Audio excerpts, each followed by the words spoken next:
Hi everyone, it's Elizabeth from Elvis Astrology at elvisastrology.com. Thanks for joining me. Today I'll be doing a video on the second half of December 2018. I'll finish the video off with what I think are important aspects for 2019 for all of us. On the 15th and 16th of December, we will have a sextile between Venus and Mars, and they're both in water signs. So this suggests opportunities may come forth in love and or friendship. We're definitely going to be feeling our feelings at this time, 15th and 16th of December.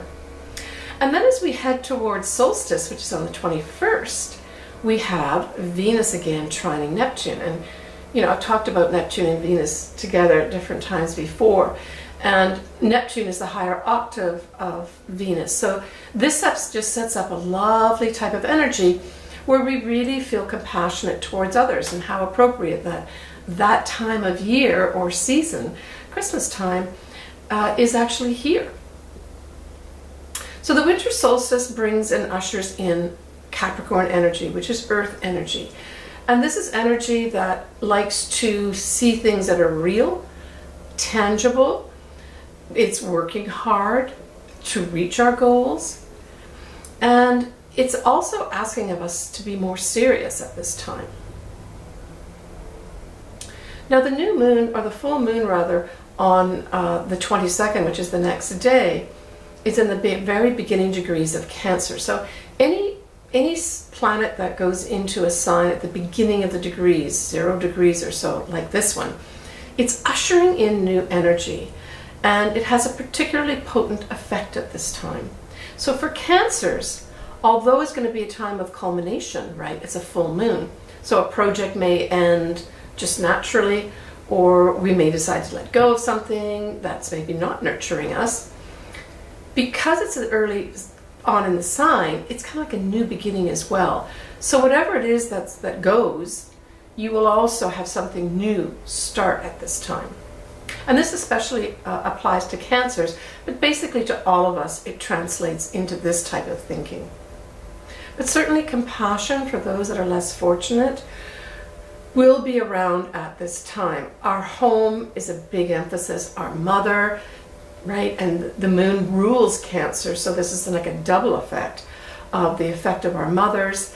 We can be too mothering, and we can also, though, feel very nurtured. So we'll be asking questions or having thoughts in our minds around this full moon in Cancer, like, do I feel nurtured in my home? Do I feel safe and secure in my home, and nurtured and loved by the people that I'm sharing it with? We have Mercury conjuncting Jupiter in Sagittarius. So this is just great. It's positive, hopeful thoughts and words. Again, it's so appropriate that this aspect is happening right around this holiday season, where we certainly do see and hear more of these positive, hopeful things. We also have the Sun trining Uranus. And you know, Uranus is bringing in unexpected things. So to me, this says there may be some events that happen that show us more of the universe and show us more things that are out there, literally in outer space, that we haven't actually had a chance to see. And certainly we have some activity going on literally in the universe around Jupiter at this time. It's a lot of images being sent back of what it really looks like. And I think this will continue for a little while yet, for those that may be interested in seeing these things live. The Sun, though, also squares Chiron. And to me, this says it's time to heal our wounds, right? So the Sun is sending beams down to you. The square is saying there's a problem here. And Chiron says, let's heal this. So this could be a very good time, so this is all around the Christmas season, to heal our wounds. But this may involve us connecting with the universe, connecting with Source, meditating, doing yoga, just going into nature, maybe taking that nice walk by the lake or by the sea or out in the woods, right? You have energy there supporting you to actually help with the healing. We have Venus trine Neptune, and I talked about that a little earlier. But this does usher in some romantic and compassionate love. Neptune's all about dreaming too. So we may be thinking of ways of reaching the reality of our dreams at this time. And I say that because we now have, with the solstice already occurring on the 21st, bringing that Saturnian Capricorn energy of let's make this real, supporting this in terms of making it real, making it actually something that is tangible for you with regards to your dreams. Now, when we look at 2019, some of the big aspects that are happening are, in January, we have a couple of eclipses straight off the bat. Now, there are other eclipses throughout the year, and I'll address those later. But January starts off just after New Year on the 5th or 6th of January, depending where you live, with a Capricorn partial eclipse. And then that's followed up on the 20th and 21st of January with the last Leo eclipse in the early degrees of Leo. And that's a full moon total eclipse in Leo. And it'll mark that last Leo eclipse in this series of Leo and Aquarius eclipses. So I think this could be an important time. I think that the partial eclipse, even though it's partial in Capricorn, which is a new moon, is going to usher in some new energy in that very active area, wherever that's in our chart, wherever Capricorn is in your chart right now. It's going to usher in some important energy with regards to changing our structures and making a new start, a new fresh start.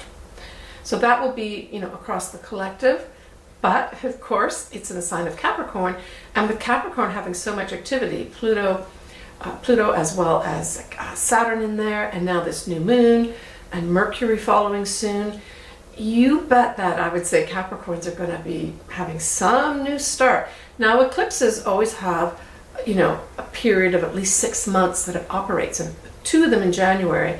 We can expect lots of new ideas and new changes to put down things in our life that are real and have substance, but they also help us express our authentic self, because this last eclipse in Leo is that last push to say, are you being authentic with yourself? All right, I'll discuss these a little more in my January videos, but I just wanted to leave that with you. We also have a series of 3 Jupiter square Neptune. One is on the 13th of Jan, one on the 16th of June, and the final one on the 21st of September. So this spans quite a lot of 2019, right? Over 6 months worth. So this has us questioning our beliefs and questioning our faith. Can I trust this to be true for me? And it's learning to be true to yourself. It's also about connecting with Source. And it ties in with the north nodes of destiny in the universe that are in Cancer for over a year or more, where we're asking ourselves, where and with whom do I feel at home? Do I feel safe? And do I feel secure? So we have the solstice that ushers in the longest day of the year with the sun going into Capricorn, and that occurs on the 21st of December 2018. But on this day, we also have a few things, certainly in the morning, that we can get up early between 6 and 7 a.m. to look at. One of them is Venus. Now, Venus is going to be higher in the sky at this time in the east, but shining very brightly. Can't miss her. The other thing we have is Mercury. Mercury is going to be joining Jupiter. But this is going to be more like the east-southeast sky before sunrise. We still have Mars in the evening sky, but he's fading away too, and we'll soon not be able to be seeing him either. I wish everyone a very happy holiday season and a great new year as well. I will be here at the end of December for a forecast astrologically as I see it for each individual sign. So join me then towards the end of this month for that. But I wish you all the best over the Christmas period, and happy Hanukkah, happy Kwanzaa, and I look forward to having lots of fun with you guys in 2019. 2019 is going to be a year of where we can start to actually see things manifesting. We have Uranus going into that earth sign of Taurus finally, for good, for at least a few years, to help us actually manifest our dreams. So don't lose hope, and I hope you enjoy yourselves. Take care. We'll see you soon.